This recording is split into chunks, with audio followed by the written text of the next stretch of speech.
My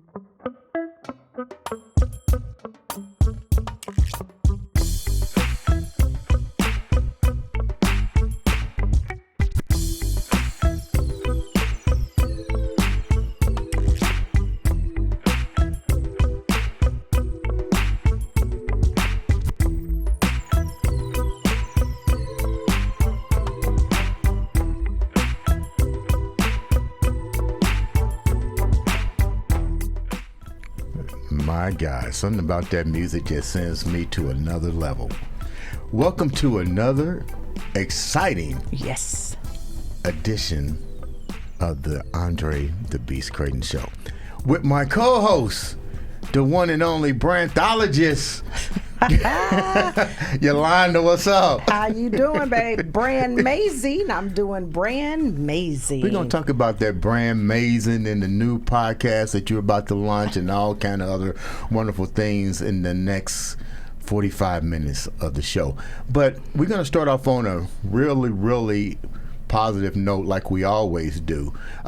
We happen to showcase some of the best talent in some of the best, believe it or not. It's like, how do people come out of these things to overcome adversities? And we actually have someone on the show that's going to talk to us about that. Yolanda, I'm going to let you take over on this. Absolutely. I am excited to be here. We have a young lady who, I'm telling you, is not only beautiful, not only intelligent, but she's going to serve as a positive inspiration for so many. Her name is Mallory Moore, and she is the 92nd Miss Tennessee State University. Yes, I know you're wondering what that is. Mallory, welcome to the show. Welcome, Mallory. Hi.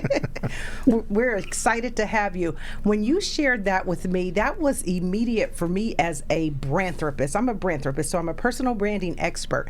And when you said that, you said the 92nd Miss Tennessee State. I'm like, girl, that was their $1 million minute. What does that mean? Can you tell our viewers? The 92nd Miss Tennessee State University. It's only 92. I'm now a part of the Utmost and Finest Legacy. There are 31 Mr. Tennessee State Universities and 81 SGA presidents. So that means that Miss Tennessee State was the foundation before others were to come. So I'm very excited to be a part and actually get to network and meet other people that were in the same position as I was and sharing the same stories that I had to share with my students.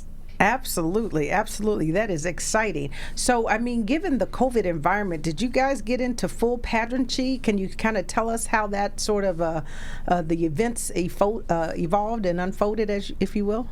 Yes, so campaign week was about 2 weeks ago. It's called Student Election Commission. So basically everyone that's running for a position, whether that's sophomore class president, Mr. Sophomore, treasurer, all of that, everyone across the board for new leadership positions for the 81st administration, they basically, come up with a campaign, and it got to be the best campaign because you're showcasing yourself. Like, this is basically you putting your reputation on the line to show what you can bring to Tennessee State University. And this year we're going back. This is the return of going back in person. So this is a really big year for us since we were a year in COVID. So this is really, what can you really bring to the university and not really BS the position. So I was a part of the 80th administration and I was a queen during COVID. So I'm really excited that I'll be able to actually branch out and get to meet students, because a lot of students are coming back now that we're 100% back in person. But back to the week. The week consists of, the first day is presentation of candidates. So basically your promo video. My promo video is on Instagram if y'all want to go check it out. We will be going there, trust me. My campaign was Our Turn. I based it off Little Baby of his album of My Turn. I knew that would catch attention because my whole platform was basically everything from that album. Even the events was the names of the song from the album. So it was just, I put it very well together so people would know automatically, oh, our turn. It's our turn to continue the legacy of scholarship, leadership, and service. My last name is Moore, so I said more for TSU. So Our Turn and more for TSU is my slogan the whole week. You weren't gonna forget. We're doing more for TSU, making opportunities open to retain excellence. Mallory, how did you wind up picking your your helpers, your supporting cast to guide you through this? Your campaign really the staff. hard Your campaign part. stats. Thank you, Yolanda. That was really the hard part because everything has to be confidential and, you know, people want to see you lose. So basically, I had like 6 people on the inside of my campaign, and then I had my campaign team. I had 81 people on my campaign team, and some of them were my line sisters, some of them were my brothers. I'm part of Alpha Kappa Psi Professional Business Fraternity. So like it was just a mixture of both. And then some people that I cheered with, you know, it's just a mixture of everyone that are active on campus and who are actually on campus, and some that were at home. Because since this campaign was 100% virtual, you had to look good on social media. I mean, if your stuff wasn't appealing, why would I vote for you? Right. That's why that Instagram is popping. Yeah. Jason, can we pull up some pictures on that Instagram? Ain't no some pictures up from my campaign if you scroll. That's exciting. Well, you know what? It sounds very clever. I like that. You know, you literally had a branding campaign using the Our Baby and the More. You know, more for TSU. That's incredible. You said something that was kind of interesting to me and caught me, and I'm gonna back up a second, because when you think about who you are as an individual, let's go back a little bit and talk about, you know, maybe where you came from, how you got to TSU, what was life like, and so forth, because you seem like you're very involved. I heard you say cheer. I heard her say part of sorority. You know, I mean, so you've got some things going on. And but part of Little Baby too. Remember? Yeah. Yeah. But before, how did you get there? Let's talk about how did you get to TSU? So Tennessee State University, it was not my first choice. I honestly wanted to go to a PWI. I wanted to go to the University of Alabama. And my mom was like, you know, this was when like HBCUs always been the thing. But like my particular year, it was like HBCUs was really like on the rise, like going to an HBCU. So my mom was like, just take a visit to TSU. I wanted to go there when I was your age, and my grandparents wouldn't let her go there because it was too far. And so I went the summer going into my senior year. I was still undecided, and I went, and they say when you know, you fall in love, and I fell in love. I've always loved Nashville because my dad took me to an SEC tournament, so I've always loved the city, but TSU is in the heart of Nashville. So it was like, I just put 2 and 2 together and I fell in love with it. They sold me. I don't know. It was just instant. It wasn't even that long into the tour before I knew. You knew. So when you think about it though, didn't you go to a private school? Did you go to a private school? Was that a predominantly white school or? I went to a public predominantly white school. Oh, yeah. A public predominantly white. So what was that transition like then, going from a predominantly white school to a predominantly all black university? I feel as though my public high school, it kind of set me up for this, as crazy as that may sound. I always felt like I was the token black girl. I was the black girl that cheered I was the only black girl who cheered.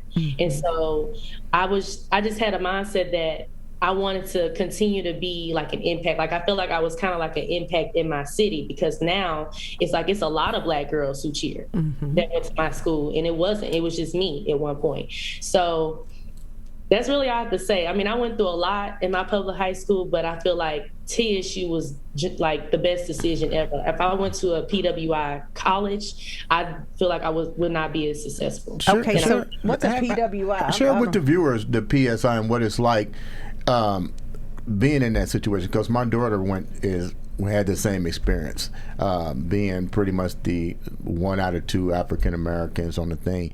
Did you live a code of silence, or with your parents? Did your parents did you even share with them maybe some of the impacts that you was having in that school, and what was their response to that? Or did you keep it silent and say, I'm gonna just write it out myself? I feel like I was silent like in middle school and like maybe up until like my freshman year of high school. My dad always knew what was going on. My mom didn't, because like I take after my dad. Like we're the same person. We have the same mentality. So when I would tell stuff to my mom, I feel like she would just like brush off. It's okay. Like, you know, just do what you're supposed to do. But in my head, I'm like, no, I'm going to make sure you know how I feel. Like I'm very open. Right. I don't sugarcoat anything. So like if somebody disrespects me in school, I'm going to let you know you disrespect me. Like I used to get in trouble. I wouldn't say a lot, but like you basically knew I was like the one who was going to let you know. Like what it was and what it wasn't. Well, good for you, because you taking up for yourself. I mean, and in full transparency, the best way for people to know how to treat you is for you to tell them, right? You got to teach people how to treat you. That's just important in life overall. What do you do now? What do you do now that you had this impact? Do you go back to the school? Do you reach out to other kids that maybe been in that same situation? Because if you live the code of silence, my daughter lived the code of silence, something has to happen. And I believe that it may come from individuals like yourself going back to your alma mater, your roots, and saying, look, maybe there's a time for a change here. Well, I don't talk to anybody from high school. I maybe talk to one or two people. That's sad, but I don't. And it really happened to me not talking to anybody when the George Floyd, when we were going through that. And I feel it's like I was just starting to see a lot of things. I had unfollowed everybody. I have a YouTube channel that's called The Mallory Moore Show. I basically spoke on how I felt in my experiences at Thompson High School. And, that kind of like, that just, made it kind of weird. So, because I said what I had to say on a public platform and it got a lot of views. So really, when that happened, I don't talk to anybody, but a lot of people that do go to Thompson High School, a lot of black and white individuals still follow me. They still keep up with me. And I haven't been back since like my freshman year of college, but this girl reached out to me. They have like a newsroom at Thompson High School, like a THS-TV, basically that sets you up for like journalism and you want to do like the news and stuff. And she reached out to me and asked me would I come back and do an interview on campus. So I've been contemplating if I want to do it. I will do it because I'm about to go home in like a week or so. So I think that'll be great for me just to, go on campus because I know that I'll probably be like, they'll probably try to show like, oh, Thompson High School student, Miss Tennessee State University. I know they'll probably like do stuff like that. So I'm kind of looking forward to it. They'll highlight it, but more importantly is for you to show up so that you can show other young ladies who look like you that you know what, you can come out of this situation and continue to thrive. I think that's the big message there. And speaking of thriving, let's talk about that because you're wearing a crown for the next year. How exciting is that? You have a platform. Let's talk about it. What are you going to do, or what are your plans in terms of really, fulfilling this year and being able to have an impact on people? Are you reading my mind? Because that was my question. Oh, I'm sorry. You know what? That might be because we work together a lot. Yeah. Go ahead, Mallory. You can answer it. What I plan to do as the 92nd Miss Tennessee State University, the first thing on my list is creating Shadowing a Tiger, which will be a mentorship program. So the next class is TSU 25, and undergraduates like me will sign up for the mentorship program, and they will basically take on with them their first year. You will show them everywhere. You will show them the ropes, and you will be that mentor for them. So if they need to go get groceries, if they want to be taken around Nashville, you would be that person. Because as a student coming in my freshman year, I didn't have a mentor. And I feel like a lot of people did have mentors, but I didn't know anybody that was previously going to Tennessee State. So I was kind of, learning my way around when I really felt like I could have had somebody that could have helped me. So I want to create that program so for the incoming freshmen, so they know the ins and outs, who's going to keep it real like me. So I've already kind of shared that with the students during my campaign. So undergraduates that sign up for the mentorship program, you would basically have to be that person. Like you would be their parent away from home. So Mallory, I got a question to ask you. You guys are definitely a different generation right now. And you mentioned something about the way the George Floyd and how it impacted.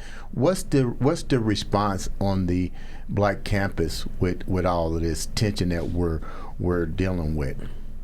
Well, actually, I wasn't on campus at the time, but they have a lot of protests that they still do in Nashville. We partner up with Fisk, Vanderbilt Black Students, Belmont, NTSU. It's a lot of colleges around, so we'll just all kind of go together. They have a lot of stuff like that we talk about. And I feel like since then in the classroom, the black teachers talk more on it, like English teachers and stuff like that, and history if you take African-American studies.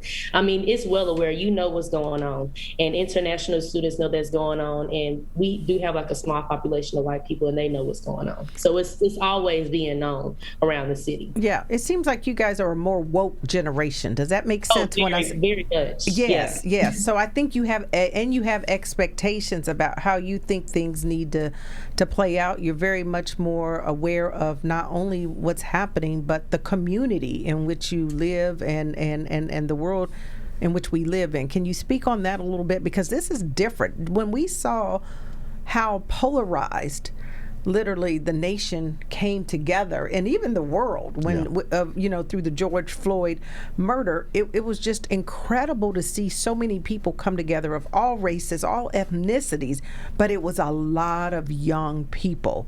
Can you talk about that a little bit? I will say my generation, it's just like, it's not like I don't care, but it's like you're going to make sure whatever is being said or whatever needs to be told. I mean, it just takes a tweet on Twitter. And I will say that's what I love about our generation. You're going to make sure you know what's going on. You're going to make sure that you know what you did to me and how you made me feel. So let me ask. Hey, Daddy! Her dad just showed up. Somebody just walked in. I think it's Pops. Yes, Mr. Ed Moore has joined us in the building. So, hey, darling, how are you? So, Mallory, we talked a little bit about your schooling and the accomplishments. Tell me more about the guy that's sitting next to me. Your parents and their role into your choices right now. My parents have always stuck by me. My dad, we're the same person. I take my mentality after him. So, like, one thing I've always taken from my dad, if we're going to do it, let's do it. If we're not going to do it for real, let's not do it. I'm very big on, if we all the way in, 100%. Like, right. I told my dad, like, what I want to do when I came to TSU, and I told him I want to run from his TSU after my sophomore year when my cheer coach had confronted me and my parents about running. And I didn't even want to run for real, but my dad has always had his faith in me, and we just work. It's just gonna always work. And anything that I put my mind to, I do it. Everything that I want to do at Tennessee State University, I've done it. And anything else that I want to do, I'm sure I will accomplish it because I have faith in myself. All right, girl. Confidence is key. Let me tell you, from the branding expert, if you know who you are, that's half the battle. So what are you gonna be when you grow up? My major is health science with a concentration in occupational therapy and a minor in business. I didn't want to major in business because I love to help people, and I had a bad wreck my senior year and I had to go through therapy. So that's why I decided to go into occupational therapy. I'm applying for the program next semester, but I also want to get my master's in business with a concentration in supply chain. So whoever accepts me first, that's the route I'll go. And I do want to do that at Tennessee State University. I don't want to go anywhere else. Sound like you got your life in order, ready to go. I mean, I'm over here speechless. I think at that age I might have been considered a slacker. Don't get too speechless, because we got the man in the house, Mr. Ed Moore. What's going on, big guy? Hey, man, everything's good. Thank you guys for having me. Happy to be here. Absolutely. Ed, we talked about doing this programming, and we're dedicating the next two to your state. Alabama, and the things that you've brought to the city of Birmingham, and the things that your daughter is now bringing to a different generation. Tell me more about Ed Moore. Ed Moore is a dreamer, and my thing is, the day you stop dreaming is the day you stop living. Ooh-wee. So if there's something hashtag dream on. If there's something that you want to do it. Put your mind to it and be consistent with it. And in time, everything will definitely fall in play for you. Now, we met crazy. We're working out in the gym, and we just completely hit it off. And correct. I remember you said you started out. We won't get into what you do right now. We're going to start from the young guy. Selling cars. Started selling cars. Well, actually, when I got out of college, I went to work for Tandy Computers. Okay. And from there, I went to Entree Computer Systems, selling many mainframes. So back in the early mid-'80s, the margins had fell out as far as computer sales and all that. So I started selling cars and was very successful at it. I was actually a secondary finance manager. Okay. And, I woke up one morning, I said, look, if I can work this hard for somebody else, why not do it for me? Why not do it for me? Okay. Yeah. So at that point, I teamed up with a friend out of Chicago. and we purchased a print shop. Okay. And we started doing direct mail for automobile dealerships throughout the country. And we had like 64 accounts. And when my daughter was a baby, the majority of those accounts were in the state of Washington, Right. in Seattle. And I was spending 2 weeks a month for almost 2 years out there, Away from home? away from home. And that was hard, but it worked out. And shortly after that, after 3 years of doing that, the automobile industry went under. Wow. And so at that point, you got to readjust, and that's what we did. We're doing this segment about Alabama and the reinsertion of a time that Alabama has seen, from civil rights movements to, what did we talk about, Yolanda? The tragedy of 7 murders in 7 days. And I mean, and you're coming up. Tell me a little bit more of what it was like in Alabama for you. Well, I grew up in Huntsville, Alabama, North Alabama. And Huntsville is a high-tech city, as we all know. I would be in my backyard and see the space shuttle on piggybacking a 747. Right. That's something you don't see every day, Right. especially coming up as a kid. But I moved to Birmingham about 30 years ago. And Birmingham's a great city. Just like any city, with growth, you're going to have the murder rate go up. And I guess it was about 3 weeks ago, they had like 7 murders in 7 days. 7 days, yeah. Yeah, and it's kind of scary, especially, when you have young kids. Right. And I think that a lot of that has to do with this pandemic, that we're going through. And you got to look at circumstances that these young kids are being brought up under. And the sad part about it's all of them happen in the black community.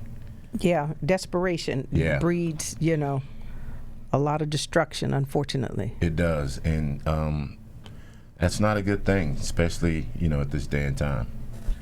Your company. Tell me a little bit about the companies that you have and the impact that you're bringing with these companies. Not only are you an innovator, but you also are allowing jobs to flourish not only in Alabama but throughout the Midwest and hopefully throughout the United States, as far as I'm concerned. Yeah, that's the goal. Actually, I got to be back in Cincinnati tomorrow. We're hiring. I got 2 other people to put on board with Arrival 2020, and in the state of Alabama, I've had as many as 8 crews, whereas you have your Latinos, you have your African Americans, and you have your Caucasian workers. And I have crews that consist of all of them. And one thing I want to push for, as far as hiring my people to work for me, is making sure that they're paid well. And if they're paid well, they're going to come to work every day and do you a good job. They're representing you. They're representing your company. And I feel like starting out paying them great and continue to pay them great and give them raises on a regular basis, they're going to be loyal to me. Right. I have employees that's been with me for over 10 years from day one. And so you have 3 businesses. You have a construction business. right. And then you have your, Distribution company, which is VPI Commercial. yes, and then the 2020, Arrival Arrival 2020. 2020. Yes. Tell us about the Arrival 2020 real quick. I started that company last year in Cincinnati, and it started out with a bang, and it's banging. It's going great right now. It's a merchant service company, and if you're a business owner, this is going to benefit you greatly. Back in 2014, the merchants got together and sued the major credit card companies, and the merchants won. They won a $6 billion class action lawsuit, whereas all the major credit card companies had to turn around and pay the merchants. For all those exorbitant fees that they were charging. Exactly. Yes. That's why I check my Your bank statement. You have to. I mean, Yeah. really. So shortly after that, the U.S. Senate got together and passed the Dick-Durbin Amendment. And what that amendment does, it requires each state to be a merchant pass state. So if I want to pay for your services using plastic, I have to pay my own fees. Mm-hmm. You're no longer liable being a business owner. Why should you have to pay for somebody to get points on their credit cards to get a free hotel room? And you thought of all this just out of thin air. I'm going to start this. Well, I actually got a phone call from a friend of mine in New York. Okay. And he was asking me he's in banking, and he was like, you should consider getting off into merchant services. And I said, and I thought about it for about 30 days. And we talked some more, and eventually I went ahead and jumped on board with it. I'm glad I did. We're saving companies anywhere from $10,000 to over $100,000 a year. Just in fees. Just in fees. Yeah. You know, and if you're a small business, you need to save every dime possible. Absolutely. We try to reinvest. So it sounds like to me that you're extremely diversified in your businesses. This is a smart deal. So one industry goes down, you still good. Well, my granddaddy told me years ago, don't ever put all your eggs in one basket. One basket. You listening, done. Mallory? You hear this? Don't ever do that. So, yeah, you definitely want to diversify, for sure. That's amazing. And so when you think about COVID, COVID happened and shook a whole lot of businesses, a whole lot of companies. Mm-hmm. How did you manage to still maintain during this period of time? Well, with my construction company in Birmingham, we're so settled in. That's my city. Mm-hmm. And the people there will ride with you, And so construction continued to flow, not on a larger scale before the pandemic, but with VPI, we started distributing PPE. There you go. And with Arrival 2020, everybody's trying to save money. Right. So we really didn't miss a beat. Yeah, you could hit them coming and going. And if you think about it, I think to the audience, what is clear here is the entrepreneurial spirit that Mr. Moore, he told me not to call him Mr. Moore, but what he's exhibiting is you have to be able to pivot when the environment shifts. Don't sit there and think you're going to just ride a wave, evolve with the wave. I mean, that's the key here.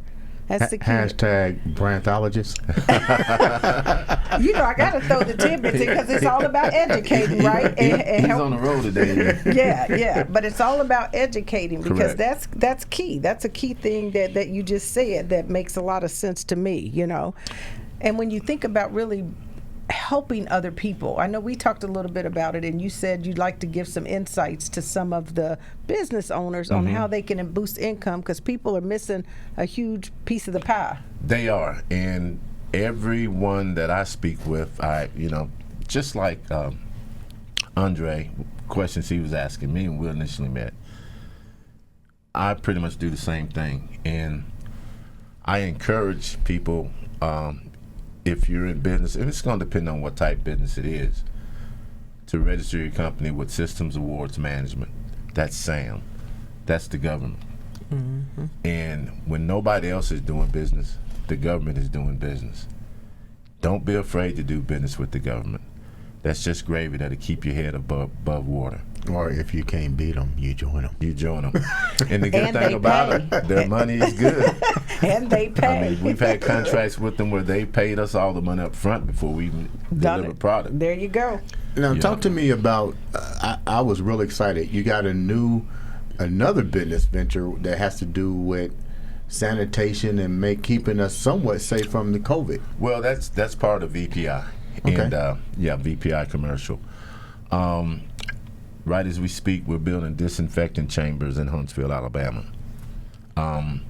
Just say if you go to an event, an arena or whatever, with thousands and thousands of people, or just a city hall downtown. Well, you guys getting ready to have the World Games, right? Getting ready to have the World Games in 2021. Okay, so your product's going to be featured there. I'm hoping to get it there. We're working on it right as we speak. They will be there. I hope so.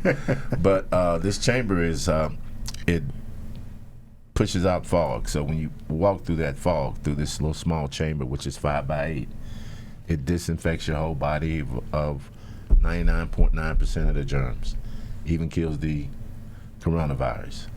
So Wow. once you walk into a place where there's massive people, you'll feel, it's a sense of security. Absolutely. You know, you'll feel good about being there. So tell me, Ed, I mean, you know, me and you talk almost every day, at least once a week. Right. Tell the viewers the deepest struggle that you had. You clearly this isn't an overnight success. Tell me about some of the people that really made an impact in your life to be where you're at today, and then maybe some of the hard times that you clearly looked at it and go, man, you know, what am I going to do here? Oh, it's simple. You just got finished talking with her. You know, Look, she's just smiling. I mean, I grew up with 3 brothers, you know, no father. You don't want your child Right. to go through what you go through. And, you know, other races, they produce generational money for their kids. We don't. We don't.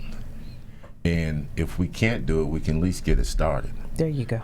And that's what drives me. I want her to be able to have a much better life than I've had.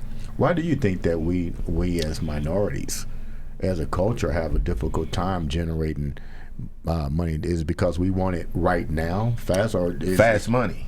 Yeah. Fast money. You go back to Arrival. I'm talking with business owners. No, well, we don't want to do that. We like getting cash. You know, cash is pretty much obsolete now. I was going to say, nobody's carrying cash. Yeah, you got Bitcoins around the corner. Yes. And we tend to get our money and blow it instead of putting it away, putting it in the bank Yeah. and investing it. And good money is going to take a long time to make. Easy come, easy go. But if it takes a long time to make, you're going to keep it a long time. You know what? I like what Les Brown said. If you do what's hard today, your life will be easy. Because, see, people don't want to make the sacrifices, right? Say that again, because Yeah. you know what? I'm a firm believer in that. Yeah. If you can't do what? If you do what's hard today, life will be easy. And you know what? I ask myself that every day dealing with people. I'm like, Don't want to grind. People don't Yeah, want to don't wanna grind. grind. Don't wanna grind. Nobody's going to give you anything. No. And there's 2 other things to when we think about that generational wealth too. You know, we didn't have access to a lot of things because yeah. they would not allow us to have certain things. That let's be clear about that Oh, too. yeah, Now, no doubt. I agree. It wasn't to us. And then somehow when we had an opportunity to get our hands on a little something, we became the #1 consumer of goods. You guys, you go buy these Gucci bags. Oops, I got stuff too, but I got it because I can afford it. That's the difference. I That's can right. afford it. I can pay cash for it.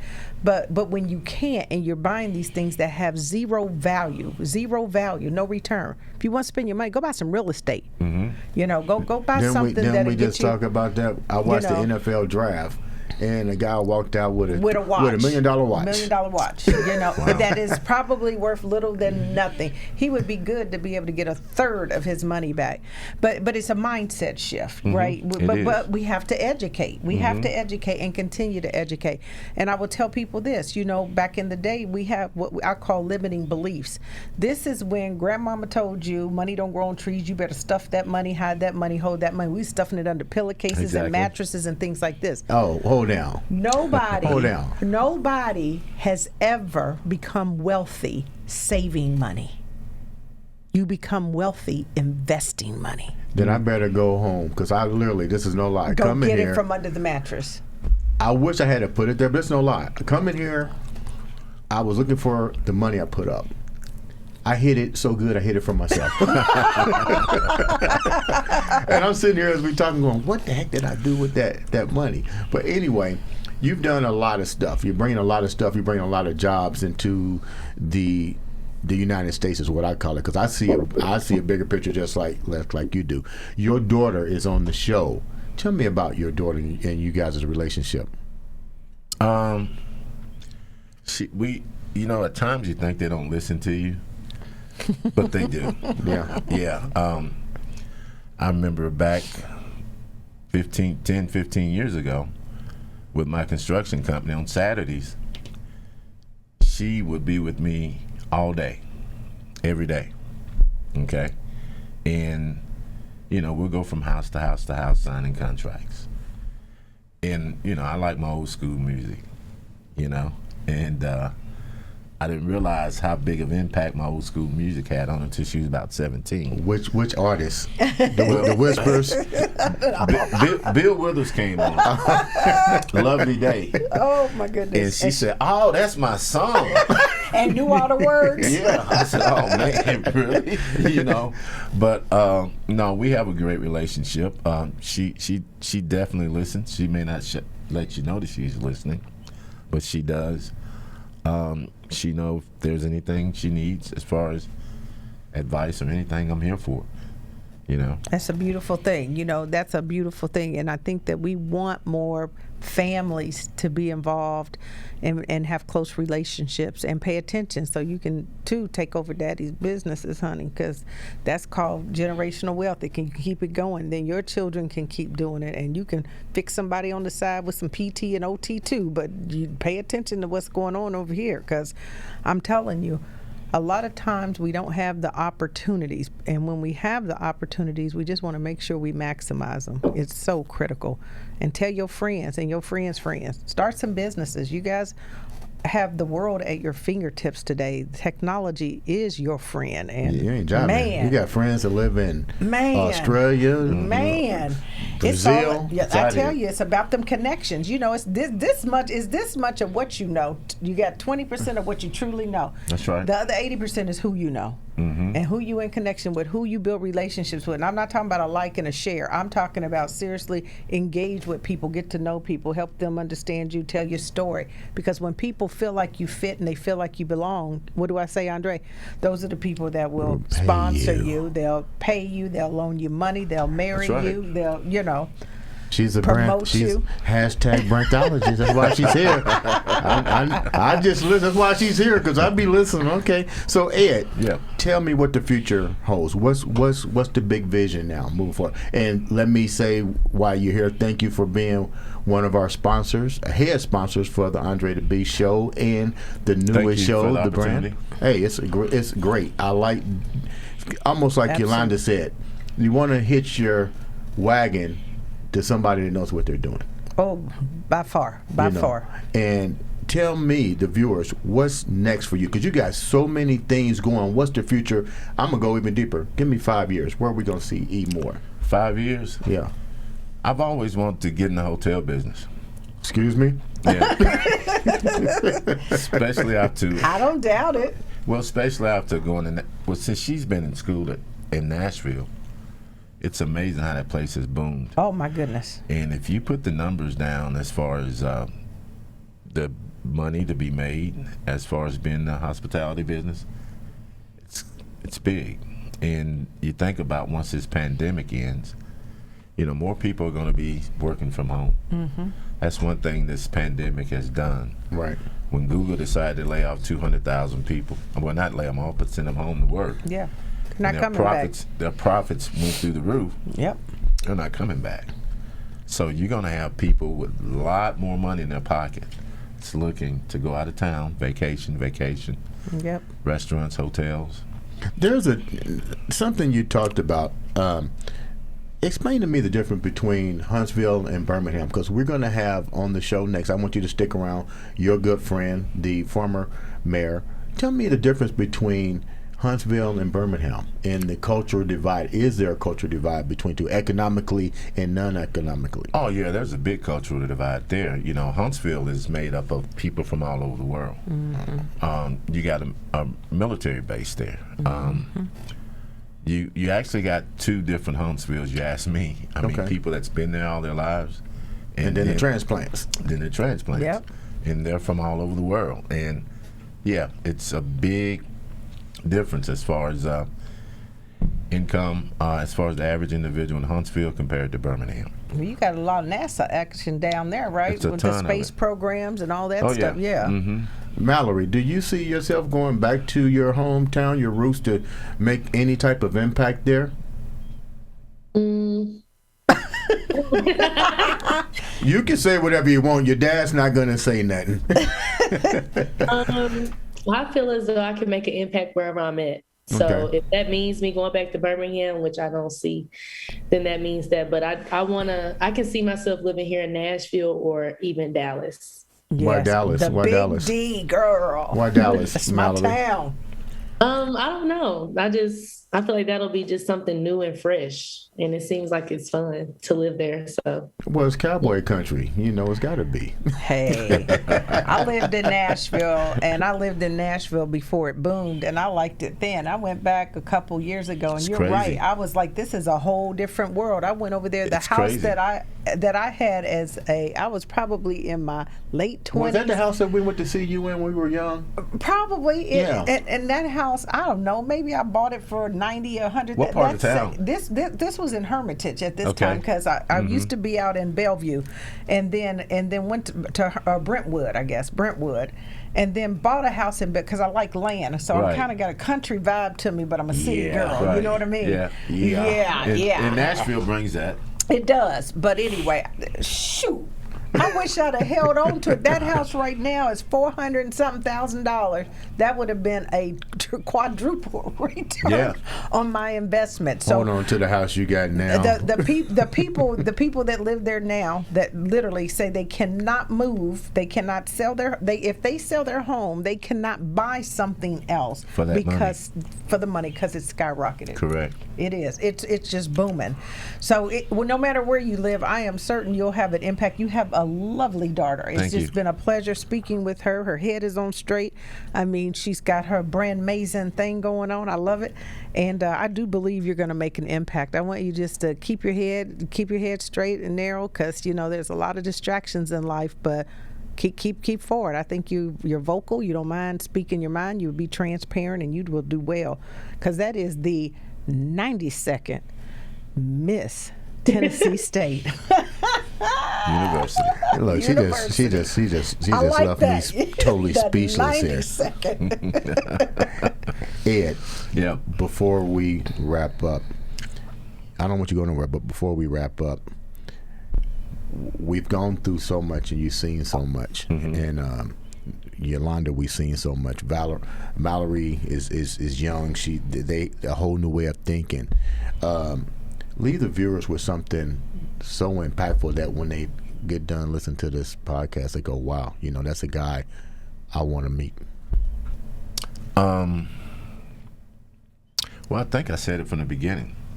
If there's something out there you definitely want, don't stop dreaming. Keep pushing forward. Like I said, the day you stop dreaming is the day you stop living. And there's so many opportunities out here. You just got to position yourself. And once those stars align, you be ready, and everything will fall in place for you. For sure. There you go. Be ready. So, Ladies and gentlemen, this has been the Andre the Beast Show. I like to thank Mallory, Miss TSU 92nd, for being on. There you go, We're girl. going to have you come back. Hey, guys, don't forget, Mallory, how can the viewers contact you for support and any other activities you may be doing? You can share your social media pages, your platforms. Tell us how we can reach you. You can follow me on Instagram, MALL.MOORE. You can follow my YouTube channel, and that's called The Mallory Moore Show. Mallory Moore Show. There you have it. Tell the viewers how they can contact you and your services. And naturally, you might be even hiring, too, because you just opened up some new plants, right? Yes. You can contact us at www.more3c.com or 205-506-4300. Say that again. 205 506-4300. 4300. You heard it right here on the Andre the Beast Radio Show. That he's supposed to start beating his chest now. Beast mode. Beast mode. Ladies and gentlemen, this has been the Andre the Beast Show. Tune in next time for another exciting episode.